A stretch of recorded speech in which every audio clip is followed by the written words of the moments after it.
Selamat pagi saudara-saudara. Ya, pagi ini saya mau memulai dengan mengajak kita melihat ayat-ayat Alkitab yang kita baca dengan melihat pada suara Tuhan. Ya, tadi dalam Mazmur yang kita nyanyikan tadi dikatakan bahwa suara Tuhan itu menggelegar, ya. Bagaimana suara Tuhan itu menggunduli hutan, membuat gemetar gunung dan bukit, bahkan membuat beranak, rusa, betina dan sebagainya, saudara-saudara. Dan dalam bacaan Injil tadi juga dikatakan bahwa ketika Yesus selesai dibaptis, terdengarlah suara Tuhan berkata, inilah anakku yang terkasih, kepadanya aku berkenan. Saudara-saudara, bicara tentang suara Tuhan. Berapa banyak di antara kita yang bisa mengatakan, saya mendengar Tuhan bicara.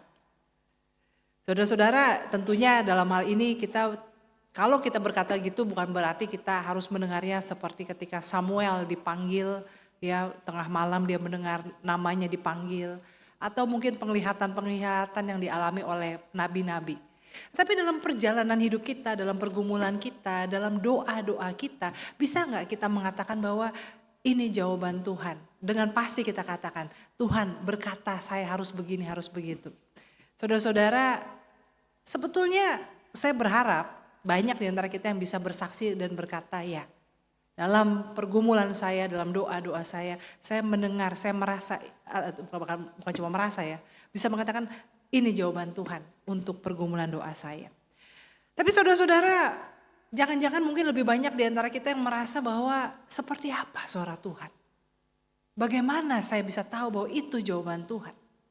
Dalam arti mungkin kita percaya, kita berdoa, kita berharap kepada Tuhan, tapi kita masih merasa ragu-ragu. Jadi kita bukan ragu-ragu pada Tuhan, bukan ragu-ragu pada firman Tuhan, bukan ragu-ragu pada ajaran gereja.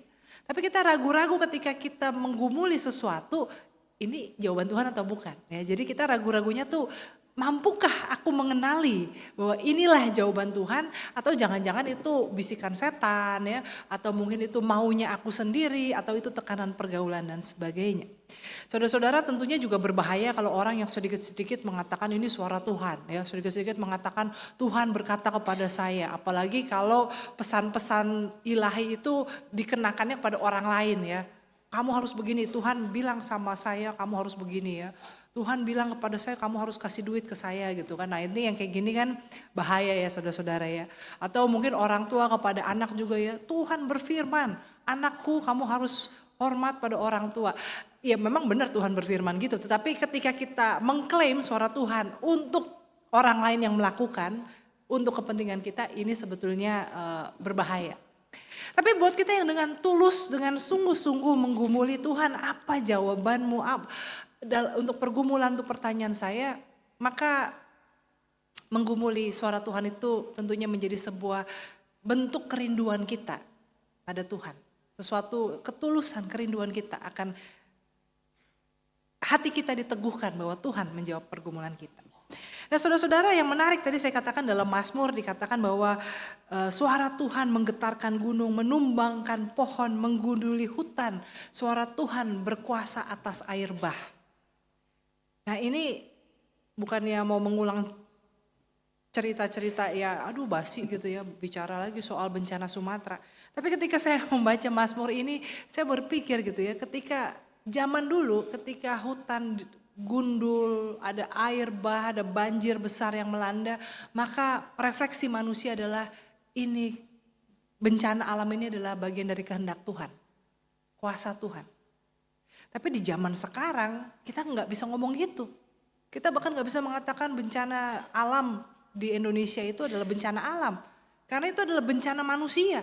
Manusia yang dengan serakah menggunduli hutan ya, yang dengan denial mengatakan bahwa yang bikin banjir itu bukannya hutan yang gundul tapi air. Ya kan kalau hutannya gundul tapi nggak hujan kan nggak banjir. Ya iya sih tapi nggak gitu juga gitu ya. Lalu saya jadi berpikir jangan-jangan ketidakmampuan kita untuk mendengar suara Tuhan sama seperti sikap kita terhadap alam. Dalam arti kalau dulu ada bencana-bencana gempa bumi, gunung meletus dan sebagainya, itu ya memang itu karena siklus alam, itu bentuk kuasa Tuhan memelihara kehidupan, memelihara bumi, memulihkan. Tapi kalau sekarang ini karena bencana manusia, mungkin ini juga yang terjadi. Kenapa manusia zaman sekarang merasa Tuhan itu jauh? Karena kita sibuk merusak hidup kita sendiri. Kita ingin berkuasa atas hidup kita ingin mengatur Tuhan. Ya, jadi ketika kita berkata aku bergumul mencari suara Tuhan, kita sebetulnya memperkecil suara Tuhan itu hanya pada jawaban pergumulan kita. Jadi kalau kita baca firman Tuhan lalu rasanya nggak ada jawabannya buat saya, kita cari lagi sampai ketemu yang dapat gitu ya. Padahal mungkin Tuhan memang tidak mau berbicara untuk menjawab apa yang kita gumuli, tapi Tuhan mau menyampaikan pesan yang lain. Tapi kita mau mendengar Tuhan itu sesuai yang kita mau ya. Ya kalau zaman dulu kita nonton TV, apalagi zaman dulu banget ya, cuma ada TVRI gitu kan. Ya apa yang disajikan ya itu yang kita tonton. Ya dulu nonton Osin seminggu sekali ya kita tungguin minggu depan ya. Dulu MacGyver tiap hari Jumat gitu ya. Ya udah jadi Jumat lagi kita tungguin. Zaman sekarang kita bisa binge watching ya, coba ya dengan segala macam streaming service itu atau YouTube dan sebagainya, kita bisa cari apa yang kita mau nonton. Kita mau nonton dari drama Korea, drama Cina gitu ya, dari episode 1 sampai 50 itu bisa dalam sekejap. Dan kalau dulu ya memang lebih nyaman ya, tapi kalau dulu kita menunggu ya udah apa boleh buat ya, MacGyvernya lagi seru nih bersambung, tapi Jumat depan baru bisa nonton. Sekarang kita nggak usah menunggu. Dan ini mungkin yang juga membuat kita menjadikan suara Tuhan itu seperti sesuatu yang kita mau pilih. Kita mau dengar suara Tuhan karena saya lagi bergumul nih, ya saya buka bisnis lagi apa enggak, apa cukup gitu ya. Maka kita cuma mencari suara Tuhan tuh untuk jawaban doa kita di sini. Padahal Tuhan menyampaikan kehendaknya, menyampaikan suaranya ya dalam bentuk yang lain. Enggak harus selalu pergumulan kita ya. Jadi kita tuh kenapa kita sulit untuk mendengar suara Tuhan? Karena kita cuma mau mendengar suara Tuhan yang cocok sama pergumulan kita. Dan itu pun juga harus serak sama jawaban yang kita mau. Ya kalau Tuhan bilang enggak, tapi kita maunya iya, bisa jadi kita katakan, itu bukan suara Tuhan tuh. Cobalah saya gumuli lagi ya. Saya cari lagi deh khotbahnya, saya cari lagi khotbah-khotbah yang temanya cocok dengan hati saya. Itu sering kali yang terjadi saudara-saudara. Nah saudara-saudara, maka kalau kita mempertanyakan apakah Tuhan sudah tidak lagi bersuara, mungkin yang perlu kita perbaiki adalah receivernya. Ya ibarat radio, ya zaman sekarang anak zaman sekarang udah nggak ngerti radio ya. Kalian ngerti nggak radio? Ya, ya mungkin ngerti wifi gitu ya. Ya kan kalau ada wifi gitu ya, tapi kalau ini kita nggak nyalain, nggak tahu passwordnya kan nggak nyambung gitu ya, walaupun wifi-nya ada gitu. Ya sama juga ya, Tuhan berbicara, Tuhan menyampaikan kehendaknya, petunjuknya kepada kita. Tapi kalau hati kita nggak diarahkan kepada Dia, ya nggak nyambung. Ya kalau hati kita terarah pada kesibukan-kesibukan kita, ya nggak nyambung. Dan saudara-saudara, manusia zaman sekarang sebetulnya hidupnya kan sudah jauh lebih mudah. Ya dulu yang namanya nyapu ngepel itu pagi dan sore ya, dan itu dulu ngepel itu kan masih ambil jongkok begitu ya. Sekarang ada robot vakum, udah bisa disetting. Kita masih di jalan juga bisa kita setting, sampai rumah ntar udah bersih gitu kan. Tetapi ketika hidup makin mudah, ternyata kita nggak punya lebih banyak waktu loh untuk Tuhan. Nggak punya banyak waktu untuk merenungkan, untuk bersaat teduh. Kenapa? Karena kalaupun waktu kita banyak, ya tadi ya kita mau binge watching nih, kita udah ada film yang mau kita tonton nih ya, 50 episode drama kerajaan yang penuh dengan intrik dan keseruan gitu kan. Atau mungkin kalaupun kita punya waktu, sekarang kita mau nge-gym, kita mau nongkrong, kita mau me time, ada exhibition, ada konser dan sebagainya. Kita menciptakan kesibukan baru sehingga tidak ada waktu untuk mengarahkan hati kepada Tuhan. Padahal saudara-saudara, Tuhan itu menyampaikan, Tuhan itu bersuara. Makanya tadi ya, Tuhan itu bersuara tuh di alam pertama-tama kan. dengan fenomena matahari terbit, matahari terbenam setiap hari, itu bagaimana Tuhan menyampaikan pemeliharaannya. Kalau kita mau mengarahkan hati kepada Tuhan, maka segala peristiwa kecil, ya, menyalakan air keran aja, bisa cuci tangan dan sebagainya, itu semua adalah bentuk kasih pemeliharaan Tuhan, ada banyak. Tetapi kalau hati kita tidak terarah kepada Tuhan, itu memang sulit untuk bisa mendengar suara Tuhan. Nah, yang menarik saudara-saudara, bagaimana ketika kita memahami suara Tuhan dan melangkah bersama dengan Tuhan, itu seringkali itu bukan sesuatu yang status quo. Ya. Minggu lalu kan tentang bagaimana kita mengarahkan hati kepada Tuhan dengan mengarahkan hati kepada firman Tuhan, ya. Jadi bagaimana kita mengenali firman Tuhan, terang yang datang dalam Kristus, dalam firman Tuhan, panduan hidup itu perlu. Ya. Kita perlu punya dasarnya, dasar normatif tentang benar, salah, baik, buruk, tentang ajaran firman Tuhan. Tetapi yang menarik saudara-saudara, ketika kita menjalaninya dalam kehidupan, dalam realita, seringkali kita justru melangkah dari yang normatif. Ketika Tuhan Yesus mau dibaptis, Yohanes berkata, tidak sepantasnya aku membaptis engkau, seharusnya aku yang dibaptis oleh engkau. Tetapi Yesus menjawab, biarlah hal itu terjadi sekarang karena demikianlah sepatutnya kita menggenapkan seluruh kehendak Allah. Ya, jadi saat itu yang dibaptis itu adalah orang-orang yang berdosa, pemungut cukai, ya, pekerja seks, tentara-tentara, memang orang-orang yang berdosa lah. Makanya Yohanes juga kan mengatakannya, hai kamu keturunan ular beludak. Dan orang-orang itu gak marah karena ya mereka merasa ya mereka ini ya tanda kutip sampah masyarakat lah. Orang-orang yang dijauhi, ya dijauhi oleh masyarakat yang menganggap dirinya baik-baik.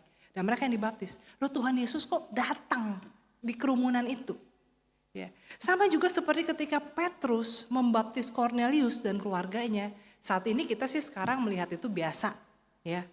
Orang berbagai suku bangsa dibaptis, bahkan orang dari kepercayaan lain kalau dia mau menjadi anak Tuhan juga dibaptis, itu hal yang biasa. Tetapi pada masa Petrus saat itu, untuk datang ke rumah orang non-Yahudi, untuk membaptis orang non-Yahudi, apalagi Cornelius ini kan prajurit Romawi gitu ya, itu tuh sebuah perbuatan yang menggemparkan. Dan di sini kita lihat ya, bagaimana kita mendengarkan suara Tuhan. Dan Petrus kan juga tadinya nggak mau ya, tapi kemudian diperlihatkan makanan yang haram. Nah itu kalau buat orang yang hidupnya antara halal dan haram, kosher nggak kosher, itu kalau buat kita pemakan segala mah apa yang penting halal itu asal bayar gitu ya. Kalau nyolong tuh baru haram gitu ya. Tapi kalau orang yang sudah dididik bahwa ini haram, tiba-tiba Tuhan katakan apa juga boleh dimakan. Karena yang mengharamkan itu bukan apa yang masuk tapi apa yang keluar. Itu sesuatu yang out of the box banget gitu ya. Jadi bagaimana nih ketika kita berkata mendengar suara Tuhan. Memang benar pertama-tama kita mengenal dari firman Tuhan. Yang normatif, yang tradisional kita pahami. Jadi kan anak-anak ada kaca ya. Komunitas anak cinta Alkitab ya. Nanti kita bikin kocak, komunitas orang tua cinta Alkitab gitu ya. Jadi jangan kalah sama anak-anak yang membaca Alkitab. Ini sesuatu yang normatif, kita membaca Alkitab. Tapi yang menarik dalam pergumulan dalam langkah-langkah kita, seringkali cara Tuhan menyampaikan kehendaknya itu yang tidak uncommon ya. Tuhan Yesus dibaptis bersama dengan orang-orang yang dianggap sampah masyarakat. Petrus membaptis Cornelius dan keluarganya yang dianggap orang kafir. Dan juga sejak saat itu orang Kristen boleh makan segala macam ya, nggak ada yang haram dan halal lagi. Dan di sini saudara-saudara pentingnya bagaimana ketika kita bicara tentang mendengar suara Tuhan adalah kita punya kedekatan dengan Tuhan. Karena kalau enggak bisa jadi kita membenarkan diri kita, wah itu kan kata pendeta ya, Tuhan berbicara itu kadang-kadang out of the box, nggak sesuai ayat Alkitab. Jadi ketika saya misalnya saya mau korupsi, ya yang penting habis korupsi saya kasih persembahan ke gereja, nggak apa-apa. Apalagi tuh gereja lagi mau renovasi tuh ya, saya korupsi banyakan dikit lah, ntar saya bagi ke gereja gitu ya. Out of the box, gitu. Bukan seperti itu ya saudara-saudara ya, itu namanya pembenaran kesalahan. Dalam arti, tapi di sini adalah bagaimana kita menangkap esensinya. Ya. Ketika Petrus kemudian membaptis Kornelius dikatakan apa? Mereka semua kepenuhan Roh Kudus. Dan ini Petrus berkata gini, kalau Roh Kudus saja bisa turun atas mereka, siapa kayak kami untuk mengatakan bahwa karunia Allah itu harus ditahan hanya untuk bangsa Yahudi. Artinya Petrus ketika dia membaptis Kornelius, dia mungkin nurut ya sama penglihatan yang dia dapat, sama perintah Tuhan. Tapi mungkin hatinya tuh masih ragu-ragu, masih bimbang. Maka ketika mereka kepenuhan Roh Kudus, disitulah dia diyakinkan dan diteguhkan bahwa Tuhan juga memilih, memberi karunia keselamatan pada orang-orang di luar bangsa Yahudi. Nah saudara-saudara, di sini pentingnya kita untuk menangkap esensi dari firman Tuhan, bukan hanya ayat per ayat. Ya, ada sebuah cerita seorang guru spiritual, dia suka mengajar kepada murid-muridnya dengan perumpamaan. Mirip Tuhan Yesus ya. Nah dia pernah mengajar tentang, salah satu cerita pengajarannya yang terkenal adalah tentang angsa yang bertelur emas. Dia seorang petani memelihara angsa, tiba-tiba suatu hari angsanya menelurkan telur emas murni, wah berapa gram tuh ya. Setiap hari satu. Nah maka jadi kaya dong si petani ini ya. Tentu dia senang, tapi kemudian dia menjadi serakah. Dia gak sabar, masa sehari cuma satu sih. Akhirnya suatu saat karena dia gak sabar, sehari cuma satu, dia belek angsa itu perutnya. Supaya siapa tahu kan ada 10 di dalam gitu ya. Ya mati dong angsanya, udah selesai gak bertelur emas lagi. Ceritanya itu kemudian diteruskan ketika dia sudah tidak ada di dunia ini. Cerita angsa emas ini, angsa bertelur emas ini menjadi pengajaran di antara murid-muridnya. Tapi kemudian mulai muncul perdebatan. Bagaimana angsa bisa bertelur emas? Emas itu apakah itu bentuknya keras? Apakah dari kecil? Apa begini dan sebagainya? Lalu muncul ada perpecahan kelompok. Ada kelompok yang mengatakan karena emas itu dari kecil membesar. Ada yang mengatakan enggak, dari awal udah langsung gede dan seterusnya. Mereka lupa esensinya itu bukan soal angsa bisa bertelur emas atau enggak. Esensinya jadi orang jangan serakah. Dan ini seringkali kita gagal mendengar suara Tuhan karena kita fokus pada legalitas. Tapi kita gagal menangkap esensinya. Sama juga ketika kita berhadapan dengan orang yang berbeda prinsip dengan kita, seringkali kita fokus pada perbedaannya. Tapi kita tidak melihat kenapa dia bisa berpikir begitu. Kenapa dia merasa demikian. Kita gagal berempati kepada manusia yang berseberangan dengan kita. Nah oleh karena itu Bapak Ibu Saudara-saudara berjalan bersama dengan Tuhan, mendengar suara Tuhan, di sini kita perlu mengarahkan hati kepada Tuhan ya yang pertama-tama ya. Jadi ya kita mengatakan bahwa Tuhan aku mau untuk mendengar kehendak-Mu. Bukan hanya untuk masalah yang lagi aku doain ini, tapi untuk semua. Termasuk untuk bagaimana aku mengasihi orang-orang dalam hidupku, menolong orang. Bukan hanya fokus pada masalah kita ya. Karena masalah mah gak ada habisnya. Jadi berdoa sama Tuhan tuh bukan untuk masalah kita, tapi berdoa pada Tuhan tuh untuk mengetahui apa kehendak Tuhan. Mengarahkan hati kepada Tuhan. Karena Tuhan itu maha ada, maha selalu. 24/7 ya. Gak ada tutupnya. Setiap saat bisa diakses Tuhan itu. Tapi kita yang seringkali menutup hati kita. Nah yang kedua Bapak Ibu Saudara-saudara, pahami bahwa ketika Tuhan berbicara kepada kita, pertama-tama Tuhan bukan mau nyuruh atau mau ngasih tahu. Jadi jangan takut. Kadang-kadang ada orang ya yang gak mau mengarahkan hati kepada Tuhan, takut disuruh, takut dikasih tugas, takut dikasih panggilan ya. Jadi kalau ya udahlah, baca Alkitab ntar disuruh mengampuni, disuruh memberi, disuruh begini, gak mau. Perhatikan ketika Tuhan bersuara kepada Yesus setelah dibaptis, apa katanya? Inilah anakku yang terkasih, kepadanya aku berkenan. Bukan inilah anakku yang akan aku suruh untuk mengajar dan akan mati di kayu salib, bukan. Inilah anakku yang kukasihi. Jadi ketika kita merindukan suara Tuhan, sebetulnya Tuhan juga mau mengatakan bahwa suara Tuhan yang pertama-tama tuh mau mengatakan bahwa aku mengasihi engkau. Itu yang mau Tuhan sampaikan. Aku mengasihi engkau seutuhnya dalam seluruh keberadaanmu, dalam dosa-dosamu, dalam ketidaksempurnaanmu, dalam kekuranganmu, aku mengasihi engkau. Masa gak mau denger sih? Bapak Ibu Saudara-saudara gak mau denger ungkapan kasih Tuhan. Ya bahwa sesudah itu Tuhan kata, aku mengasihi engkau, gembalakanlah domba-dombaku gitu ya. Terimalah panggilanku, ya itu hal lain gitu kan. Tapi kan juga sama kepada Petrus juga gitu kan. Simon anak Yohanes, apakah engkau mengasihi aku? Suara Tuhan yang mau disampaikan kepada kita adalah bahwa dia mengasihi kita. Jadi arahkanlah hati kepada Tuhan supaya kita bisa mendengar suara Tuhan itu. Dan Bapak Ibu Saudara-saudara, seringkali kita tuh ingin mendengar suara Tuhan tuh yang menenangkan ya.